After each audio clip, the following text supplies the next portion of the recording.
হাঁসের ছানাগুলো ছোট্ট একটা পুকুরে গোসল করছিল।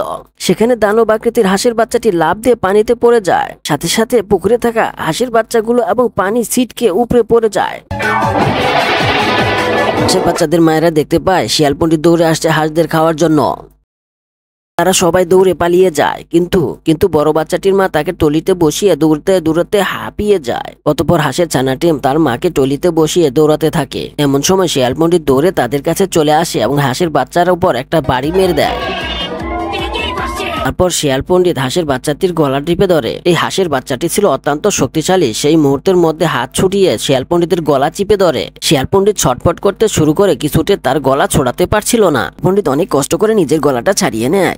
তারপর শিয়াল পণ্ডিত বুদ্ধি করে হাঁসের বাচ্চাটিকে মেরে ফেলার জন্য সে হাঁসের বাচ্চাটিকে একটা গাছের গুড়ির কাছে রেখে কোড়াল দিয়ে কূপ দেওয়ার চেষ্টা করে। তারপর শিয়াল পণ্ডিত হাঁসের বাচ্চাটিকে গরম একটা পাতিলের ভিতর ফালানোর চেষ্টা করে, কিন্তু পাতিল উল্টে শিয়াল পণ্ডিতের উপরে পড়ে যায়। আবারও শিয়াল পণ্ডিত গাছের ভিতরে ঢুকে হাঁসকে বোকা বানানোর চেষ্টা করে। হাঁসের বাচ্চাটি যখনই গাছের গুড়ির ভিতরে মাথা ঢুকিয়ে দেয়, শিয়াল পণ্ডিত তাকে গুলি করে মারার চেষ্টা করে, কিন্তু হাঁসের বাচ্চা বন্দুকের মাথা চিপ দিয়ে ধরে ফেলে। সে গুলি করলে সেটা তার গায়ে লেগে যায়। শিয়াল পণ্ডিত ছিটকে আকাশে চলে যায়।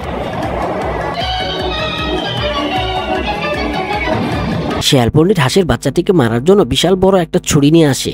হাঁসের বাচ্চাটি শিয়াল পণ্ডিতের কাছ থেকে ছুরি কেড়ে নিয়ে তাকে কুপিয়ে উলঙ্গ করে ছেড়ে দেয়। হাঁসের বাচ্চাটির সাহস দেখে সবাই তাকে বাহবা দিতে থাকে।